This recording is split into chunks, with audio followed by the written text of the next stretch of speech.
Today's topic is about reflecting telescope. We know that telescope in which objective is parabolic concave mirror. Parabolic concave mirror as a objective, and there is a reflection takes place when the light is incident on it, and it produces the image of the distant object is called reflecting telescope.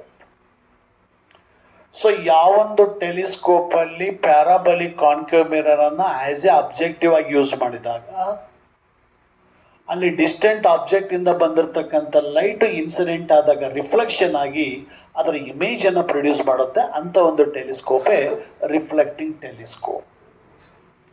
This reflecting telescope is just like a Newtonian type telescope. This reflecting telescope was constructed by the Sir Isaac Newton in the year of 1668. 1668 ಅಲ್ಲಿ Newton ಈ ಒಂದು telescope ಅನ್ನು reflecting telescope ಅನ್ನು construct ಮಾಡಿದ್ದಾನೆ. ಹಾಗಾಗಿ ಇದು Newtonian reflecting telescope. So ಈ ಒಂದು ರಿಫ್ರಾಕ್ಟಿಂಗ್ ಟೆಲಿಸ್ಕೋಪ್ ಅಲ್ಲಿ ಈ ಒಂದು ರಿಫ್ಲೆಕ್ಟಿಂಗ್ ಟೆಲಿಸ್ಕೋಪ್ ಅನ್ನು ಯೂಸ್ ಮಾಡ್ತಾ ಇದ್ದೀವಿ. ಯಾಕೆ? Because some advantages are there. ಏನು ಹಾಗಾದ್ರೆ ಫಸ್ಟ್ ರಿಫ್ಲೆಕ್ಟಿಂಗ್ ಟೆಲಿಸ್ಕೋಪ್ ಅಲ್ಲಿ ರಿಫ್ರಾಕ್ಟಿಂಗ್ ಟೆಲಿಸ್ಕೋಪ್ ಅಲ್ಲಿ large aperture and larger focal length of the convex lens ಅನ್ನು ಯೂಸ್ ಮಾಡ್ತಾ ಇದ್ವಿ. ಇನ್ಸ್ಟೆಡ್ ಆಫ್ ದ್ಯಾಟ್ ಇಲ್ಲಿ ಲಾರ್ಜ್ ಅಪರ್ಚರ್ ಇರ್ತಕ್ಕಂಥ ವೆರಿ ಲಾರ್ಜ್ ಅಪರ್ಚರ್ ಇರ್ತಕ್ಕಂಥ ಮತ್ತು ಲಾರ್ಜರ್ ಫೋಕಲ್ ಲೆಂತ್ ಇರ್ತಕ್ಕಂಥ ಪ್ಯಾರಾಬಲಿಕ್ ಕಾನ್ಕೇವ್ ಮಿರರ್ ಅನ್ನು ಯೂಸ್ ಮಾಡ್ತೀವಿ. ಯಾಕೆಂದ್ರೆ ವೆರಿ ಲಾರ್ಜ್ ಅಪರ್ಚರ್ ಇರ್ತಕ್ಕಂಥ ಕಾನ್ವೆಕ್ಸ್ ಲೆನ್ಸ್ ಅನ್ನ ಮ್ಯಾನುಫ್ಯಾಕ್ಚರ್ ಮಾಡೋದು very difficult. It is very difficult to prepare the very larger aperture of the convex lenses. ಹಾಗಾಗಿ ವೆರಿ ಲಾರ್ಜ್ ಅಪರ್ಚರ್ ಇರ್ತಕ್ಕಂಥ parabolic concave mirror ಅನ್ನು use ಮಾಡಬಹುದು. ಎರಡನೇದು ರಿಫ್ರಾಕ್ಟಿಂಗ್ ಟೆಲಿಸ್ಕೋಪ್ ಅಲ್ಲಿ spherical aberration ಇರುತ್ತೆ, ಕ್ರೊಮ್ಯಾಟಿಕ್ ಅಬರೇಷನ್ ಸಹಿತ ಇರುತ್ತೆ. ಅಂದ್ರೆ ಮಲ್ಟಿ ಕಲರ್ ಇಮೇಜಸ್ಗಳು ಪ್ರೊಡ್ಯೂಸ್ ಆಗ್ತವೆ, ಜೊತೆಗೆ ಡಿಫ್ರೆಂಟ್ ಪೊಸಿಷನ್ ಅಲ್ಲಿ ಲೈಟು ಫೋಕಸ್ ಆಗುತ್ತೆ. ಅಂದ್ರೆ ಈ ರೀತಿ ಅಬರೇಷನ್ಸ್ ಡಿಫೆಕ್ಟ್ಸ್ ಪ್ರೊಡ್ಯೂಸ್ ಆಗ್ತವೆ ಕಾನ್ವೆಕ್ಸ್ ಲೆನ್ಸ್ ಇಂದ. ಬಟ್ ಈ ಒಂದು parabolic concave mirror large aperture ಇರ್ತಕ್ಕಂಥ ಪ್ಯಾರಾಬಲಿಕ್ ಕಾನ್ಕೇವ್ ಮಿರರ್ ಅನ್ನು ಯೂಸ್ ಮಾಡೋದ್ರಿಂದ ಈ ಒಂದು ಕ್ರೊಮ್ಯಾಟಿಕ್ ಅಬರೇಷನ್ ಅನ್ನು ಇಲ್ಲಾಗುತ್ತೆ, ದೆನ್ ಸ್ಪೆರಿಕಲ್ ಅಬರೇಷನ್ ಮಿನಿಮೈಸ್ ಆಗುತ್ತೆ. ಜೊತೆಗೆ in the case of parabolic concave mirror ಅನ್ನು ಯೂಸ್ ಮಾಡಿದಾಗ ಲಾರ್ಜ್ ಲೈಟ್ ಗ್ಯಾದರಿಂಗ್ ಪವರ್ ಇರುತ್ತೆ. So this large light gathering power produces the bright image of the distant object. ಆ distant ಆಬ್ಜೆಕ್ಟ್ನ bright image produce ಆಗಬೇಕು ಅಂದರೆ ಈ ಒಂದು ಲೈಟ್ ಗ್ಯಾದರಿಂಗ್ ಪವರ್ ಜಾಸ್ತಿ ಇರಬೇಕು. So that light gathering power P is equal to d square divided by small d square. Capital D is the diameter of the objective of the parabolic mirror and small d is the diameter of the objective of the pupil of the eye. ನಮ್ಮ ಕಣ್ಣಲ್ಲಿ ಇರ್ತಕ್ಕಂಥ ಪುಪಿಲ್ of the ಐದು diameter small D and ಈ ಒಂದು ಪ್ಯಾರಾಬಲಿಕ್ ಮಿರರ್ದು ಆ ಒಂದು ಡಯಾಮೀಟರ್ನ D ಅಂತ ಕರಿತೀವಿ, ಕ್ಯಾಪಿಟಲ್ ಡಿ ಅಂತ ಕರಿತೀವಿ. ಹಾಗಾಗಿ light gathering power P equal to d square by d square ಆಯಿತು. ಸೊ ಇಷ್ಟು ಅಡ್ವಾಂಟೇಜಸ್ ಇರೋದ್ರಿಂದ ಇಲ್ಲಿ ರಿಫ್ಲೆಕ್ಟಿಂಗ್ ಟೆಲಿಸ್ಕೋಪ್ ಅನ್ನ ಕನ್ಸ್ಟ್ರಕ್ಟ್ ಮಾಡ್ತಾನೆ ನ್ಯೂಟನ್. ಸೊ ಇಲ್ಲೊಂದು ಹಾಲೋ ಟ್ಯೂಬ್ ಇದೆ, ಅದರ ಒಂದು ಎಂಡಲ್ಲಿ ಲಾರ್ಜ್ ಅಪರ್ಚರ್ ಇರ್ತಕ್ಕಂಥ ಲಾರ್ಜ್ ರೇಡಿಯಸ್ ಇರ್ತಕ್ಕಂಥ ಪ್ಯಾರಾಬಲಿಕ್ ಕಾನ್ಕೇವ್ ಮಿರರ್ ಅನ್ನು ಫಿಕ್ಸ್ ಮಾಡಿದೆ. ಸೊ ಅದರ ಇನ್ನೂ ಅದೇ ಟ್ಯೂಬ್ನ ಒಂದು ಎಂಡಲ್ಲಿ ಐಪೀಸ್ ಅನ್ನ ಅಂದ್ರೆ ಈ ಒಂದು ಸ್ಮಾಲ್ ಫೋಕಲ್ ಲೆಂತ್ ಇರ್ತಕ್ಕಂಥ ಆದಷ್ಟು ಕಡಿಮೆ ಫೋಕಲ್ ಲೆಂತ್ ಇರ್ತಕ್ಕಂಥ ಸ್ಮಾಲ್ ಅಪರ್ಚರ್ ಇರ್ತಕ್ಕಂಥ ಐಪೀಸ್ ಅನ್ನ ಅರ್ಥ one end of the tube ಅನ್ನು ಅಡ್ಜಸ್ಟ್ ಮಾಡಿದೆ. E is the eyepiece and O is the objective, and focal length of the objective is FO and focal length of the eyepiece is denoted by FE. The parallel beam of light from the distant object incident on the concave mirror. ಆ distant object ಇಂದ ಬಂದಿರತಕ್ಕಂಥ ಅಂದ್ರೆ stars ಇಂದ ಬಂದಿರತಕ್ಕಂಥ ಅಥವಾ ಸನ್ ಇಂದ ಬಂದಿರತಕ್ಕಂಥ parallel beam of light ಈ ಒಂದು ಕಾನ್ಕೇವ್ ಮಿರರ್ ಮೇಲೆ ಇನ್ಸಿಡೆಂಟ್ ಆಗುತ್ತೆ. ಸೊ ಅಲ್ಲಿ ರಿಫ್ಲೆಕ್ಷನ್ ಆಗುತ್ತೆ. ಸೊ ಇಲ್ಲಿ ಎಂ ಅಂತಕ್ಕಂಥದ್ದು ಒಂದು ಕಾನ್ಕೇವ್ ಮಿರರ್ ಇದೆ. ಆ ಕಾನ್ಕೇವ್ ಮಿರರ್ ಇಂದ ರಿಫ್ಲೆಕ್ಷನ್ ಆಗಿ ಆ ಲೈಟ್ ರಿಫ್ಲೆಕ್ಟ್ ಆಗಿ ಈ ಒಂದು ಐಪೀಸ್ ಮೂಲಕ ಪಾಸ್ ಆಗುತ್ತೆ. ಆ ಒಂದು ಐಪೀಸ್ ಇಂದ ನೋಡಿದಾಗ ನಮಗೆ again inverted magnified virtual and bright image. Even the faint star can be appears as a bright.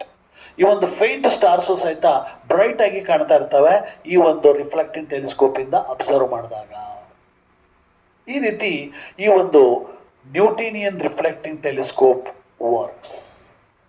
So this Newtonian reflecting telescope modified by the Cassegrainian. ಈ ಒಂದು ರಿಫ್ಲೆಕ್ಟಿಂಗ್ ಟೆಲಿಸ್ಕೋಪ್ ಅನ್ನ ಕ್ಯಾಸಿಗ್ರೇನಿಯನ್ ಅಂತಕ್ಕಂಥ ಮಾಡಿಫೈ ಮಾಡ್ತಾನೆ. ಆಗ ಅದರ ಹೆಸರು ಕ್ಯಾಸಿಗ್ರೇನಿಯನ್ ರಿಫ್ಲೆಕ್ಟಿಂಗ್ ಟೆಲಿಸ್ಕೋಪ್. ಹಾಗೆ ಈ ಒಂದು ಕ್ಯಾಸಿಗ್ರೇನಿಯನ್ ರಿಫ್ಲೆಕ್ಟಿಂಗ್ ಟೆಲಿಸ್ಕೋಪ್ ನ ಕನ್ಸ್ಟ್ರಕ್ಷನ್ ಯಾವ ರೀತಿ ಇದೆ ಅನ್ನೋದನ್ನ ನೋಡೋಣ. Construction of this Cassegrainian reflecting telescope. So this is the parabolic concave mirror. ಈ ಒಂದು ನ್ಯೂಟನ್ ರಿಫ್ಲೆಕ್ಟಿಂಗ್ ಟೆಲಿಸ್ಕೋಪ್ಗಂತನೋ ಇಲ್ಲಿ ಅದಕ್ಕಂತನೂ ಲಾರ್ಜರ್ ಫೋಕಲ್ ಲೆಂತ್ ಮತ್ತು ಲಾರ್ಜರ್ ಅಪರ್ಚರ್ ಇರ್ತಕ್ಕಂಥ ಪ್ಯಾರಾಬಲಿಕ್ ಕಾನ್ಕೇವ್ ಮಿರರ್ ಇದೆ. ಸೊ ಈ ಒಂದು ಪ್ಯಾರಾಬಲಿಕ್ ಕಾನ್ಕೇವ್ ಮಿರರ್ XY ಅಂತಕ್ಕಂಥದ್ದು ಅದರ ಫೋಕಲ್ ಲೆಂತ್ ಅನ್ನ FO ಅಂತ ತಗೊಳ್ತೀವಿ. ಆ ಒಂದು ಪ್ಯಾರಾಬಲಿಕ್ ಕಾನ್ಕೇವ್ ಮಿರರ್ನ ಮಿಡ್ಲಲ್ಲಿ ಒಂದು ಹೋಲ್ ಇದೆ. ಆ ಒಂದು ಹೋಲಲ್ಲಿ ಐಪೀಸ್ ಅನ್ನ ಫಿಕ್ಸ್ ಮಾಡಿರ್ತಾರೆ.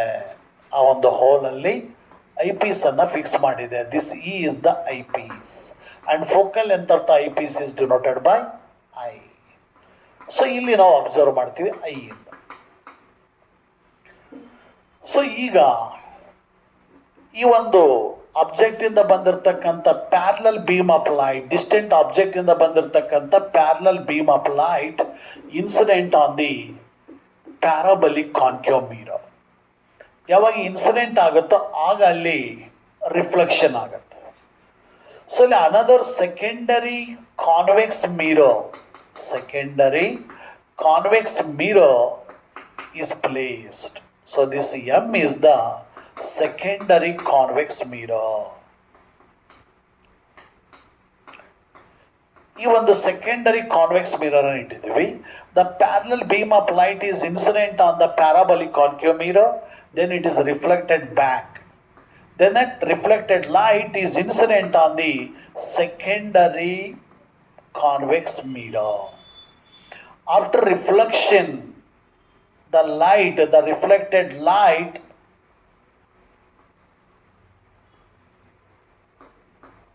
from the secondary convex mirror is passed through the eyepiece.